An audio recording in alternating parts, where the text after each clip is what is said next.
Hello students.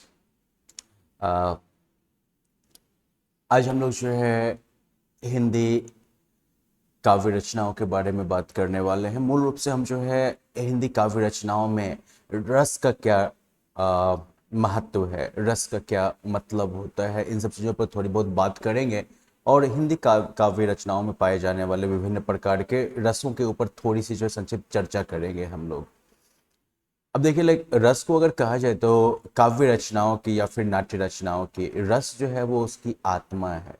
रस जो है उसका वो अस्थाई भाव है जो कि कविता के पाठ करने के क्रम में आपके अंदर उत्पन्न होता है। ओके। तो अब जैसे कि अगर हम मूल रसों की बात करें हिंदी काव्य रचनाओं में, तो सर्वप्रथम आता है श्रृंगार रस। श्रृंगार रस में जो है इस रस से जो इस रस में जो काव्य रचनाएं होती हैं उनसे जो है एक प्रेम का भाव जगता है, एक आसक्ति का भाव जगता है। और इसके फिर दो अलग अलग प्रकार हैं। संभोग श्रृंगार जहाँ पर कि कह सकते हैं कि पास आने की अनुभूति होती है। जैसे कि बतरस लालच लाल की मुरली धरी लुकाए, सौह करे भौहनी हंसे दैन कहे नट जाए। ये बिहारी जी की रचना है। ये जो है कृष्ण की रासलीला, सबसे रासलीला पर आधारित जो है एक वर्णन है। दूसरी तरफ वियोग श्रृंगार जो कि सूरदास जी की है। निस्दिन बरसत नयन हमारे, सद्य रहती पावस ऋतु, हम पे जब से श्याम सिधारे। तो यहाँ पर जो है श्याम से वियोग का जो भाव है उसको जो है उसका जो है वर्णन किया गया है। दोनों ही परिस्थितियों में जो वर्णन का जो मूल विषय है उसका काफी जो है सुंदर विवरण किया गया है। बाकी जो है ये जरूर कह सकते हैं कि दोनों में जो है भाव जो है वो थोड़ा सा जो है बदला है। एक में संभोग पास आने का, दूसरा वियोग दूर जाने का। फिर हास्य रस का मतलब हुआ कि उसमें जो है हास्य विनोद की जो भावना है, स्थायी भावना है, वो आपको मिलेगी। जैसे कि ये खका हाथरसी की कविता, तंबूरा ले मंच पे बैठे प्रेम प्रताप, साज मिले 15 मिनट घंटा भर आलाप राग में मारा गोता, धीरे धीरे खिसके कहके कहते खिसक रहे थे सारे श्रोता।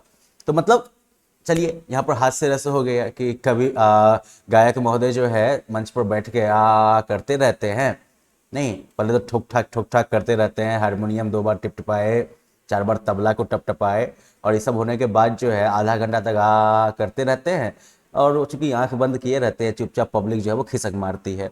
तो इस तरह के जो है कह सकते हैं कि ये इस तरह का दृश्य जो है वो कवि वर्णन कर रहे हैं। और इससे जो है एक हास्य विनोद का जो है एक भाव जगता है। करुण रस जो है, करुण रस में जो है अस्थाई भाव शोक का होता है। आ, जैसे कि यहाँ पर तुलसीदास जी की ये रचना है। शोक बिकल सब रोवहि रानी, रूप सीलु बलु तेजु बखानी, कराहि विलाप अनेक प्रकारा, पुरीहीन भूमि ताल बारहि बारह। ओके। तो मतलब जो है यहाँ पर जो है मेरे ख्याल से ये राम और लक्ष्मण के वनवास जाने का शायद जो है समय होगा, जहाँ पर कि सारी रानियां जो हैं वो व्याकुल हो रही होंगी।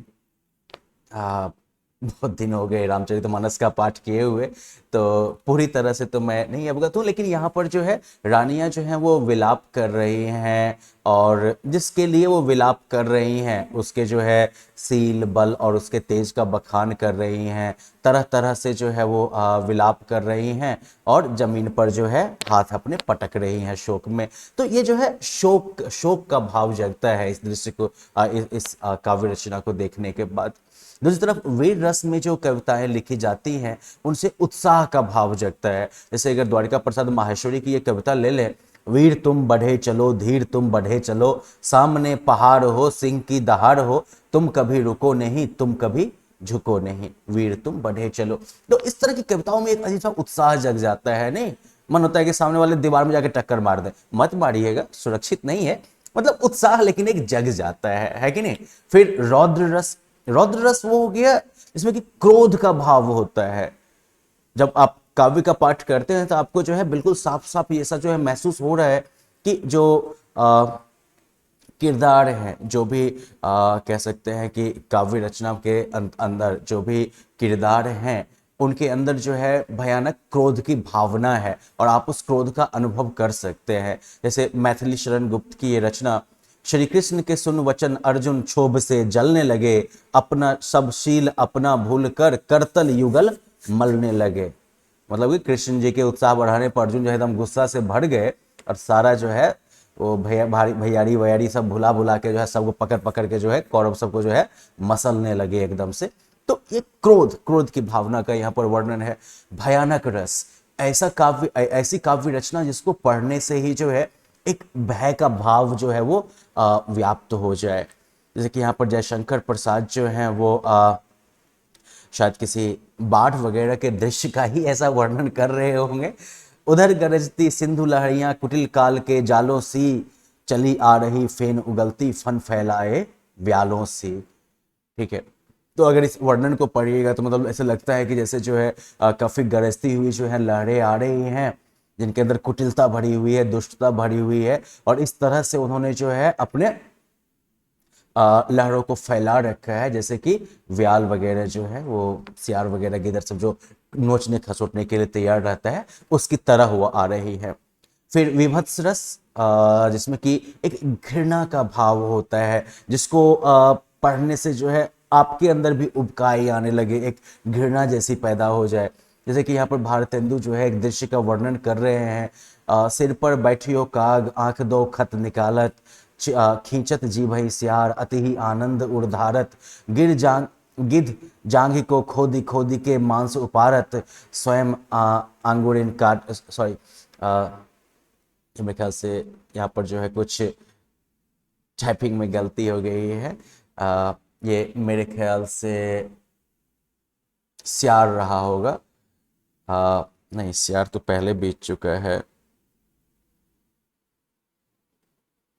स्वान तो कुत्ता हो गया। स्वान आंगुरिन काटी काटी के खाते विदारत। तो अगर इस दृश्य को आप कल्पना करिए कि सिर पर बैठ के कौवा जो है वो दोनों आंख को नोच रहा है, सियार जो है वो जीभ खींच रहा है, गिद्ध जो है वो जांग को खोद खोद के मांस खा रहा है, और कुत्ता जो है स्वान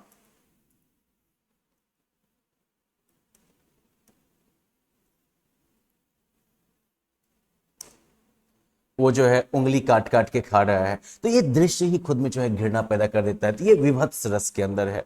फिर अद्भुत रस, जिसकी जिन जहाँ पर काव्य वर्णन को सुन के जो है एक आश्चर्य की अनुभूति हो, विस्मय की अनुभूति हो। जैसे कि अखिल भुवनचर अचर सब, हरिमुख में लखी मात्र, चकित भई गुद वचन विकसित दृग पुलकात। ये मेरे ख्याल से जो है वो कृष्ण और यशोदा के बीच का वो दृश्य है, जहाँ पर कि कृष्ण जो है वो मिट्टी खाते हैं और यशोदा जब उनको डांटते हुए मुंह खोलने के लिए कहती हैं तो कृष्ण जो है अपना मुंह खोलते हैं और उसे पूरा का पूरा ब्रह्मांड दिखने लगता है। तो ये वर्णन जो है वो उसी विस्मय, उसी आश्चर्य को प्रकट करता है, और ये जो है अद्भुत रस का जो है एक उदाहरण हुआ। फिर शांत रस इस तरह की कविताएं हैं या इस तरह की काव्य रचनाएं हैं जैसे कि एक वैराग्य का भाव, एक शांति का भाव जो है वो पैदा होता है। जितने भी तरह के माया मोह वगैरह सब है, काम वासनाएं जितनी भी चीजें हैं वो सब जो है बिल्कुल खत्म हो जाता है। जैसे कि कबीरदास की ये रचना मन रे तन कागद का पुतला, ये तन है, टन नहीं है। मन रे तन कागद का पुतला, लागे बुंद बिनस जाए छिन में, गर्वे करे क्या इतना। इसका तो मतलब कि कबीर यहाँ पर ये कहते हैं कि भाई ये शरीर जो है वो कागज का पुतला है और एक बूंद गिरेगा तो क्षण में ये खत्म हो जाएगा, इसका क्या इतना गर्व करना है ना। तो यहाँ पर ये वैराग्य का भाव हो गया ना। वैराग्य का मतलब क्या हो गया कि जब आपके अंदर कोई राग द्वेष ना रहे तब जो है वो वैराग्य का भाव हो गया, और उसी भाव में शांति होती है। फिर चलिए शांत रस या फिर शांति के रस के बाद जो है हम लोग वात्सल्य रस की बात करते हैं और भक्ति रस की बात करते हैं, जो कि मूल रसों के साथ जो है बाद में जोड़ा गया है। वात्सल्य रस जहाँ पर कि बचपन के सौंदर्य का जो है वर्णन किया जाता है, जैसे कि किलकत कान्ह घुटरवन आवत मणिमय कनक नंद के आंगन बिंब पकड़वे धावत।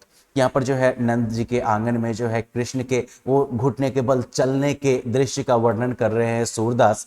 और ये जो वात्सल्य ये जो है बचपन का जो ये सुंदर चित्रांकन है, ये जो है वो वात्सल्य रस, वात्सल्य भाव से जो है किसी को भी भर देता है। फिर जो है भक्ति रस, जिसमें कि भगवान के प्रति जो है प्रेम, भगवान के प्रति अनुराग, इसकी भावना जगती है। जैसे कि एक रचना हो गई, राम जपू राम जपू राम जपू बावरे घोर भाव घोर भाव निर्निधि नाम निज नाव रे। मतलब कि राम का नाम जो है बेवकूफ जपते रहना है, क्योंकि ये दुनिया जो है वो कह सकते हैं कि ये धरा होना चाहिए, ठीक है ना, घोर नहीं होगा, धरा होगा ये। तो ये धरती जो है वो अपने आप में जो है एक नदी है, ठीक है, और इसमें जो है ये प्रभु का नाम जो है वो तुम्हारा जो है नाव हो गया, तो इसलिए जो है नाम लेते रहो। तो ये भक्ति रस की हो गई। तो इस तरह से जो है ये विभिन्न रस हैं, और इन रसों का ज्ञान जो है वो ना सिर्फ हिंदी काव्य रचनाओं को पढ़ते समय उसके सही आनंद की अनुभूति के लिए जरूरी है, बल्कि ये आपके जो है कक्षा 8, 9 और 10 इन तीनों कक्षाओं में जो है ये रस का जो है एक काफी महत्वपूर्ण जो है रोल होने वाला है, क्योंकि इसमें कुछ प्रश्न अक्सर पूछे जाते हैं। तो इसलिए जो है मैंने जो है साथ ही साथ कुल 9 रसों पर आधारित जो है कविताओं का भी उदाहरण या संकलन जो है वो यहाँ पर डाल रखा है। आप जो है इन कविताओं का पाठ करिएगा, और इनमें से जो भी कविता आपको सबसे अच्छी लगे, सबसे अधिक प्रभावशाली लगे, उस कविता का जो है सस्वर पाठ करके जो है आप क्लासरूम में शेयर करिएगा, जहां पर कि कविता का जो रस है वो रस छलकना चाहिए। ठीक है, चलिए फिर आज के इस कक्षा को यहीं पर विराम देते हैं, मिलते हैं फिर कभी।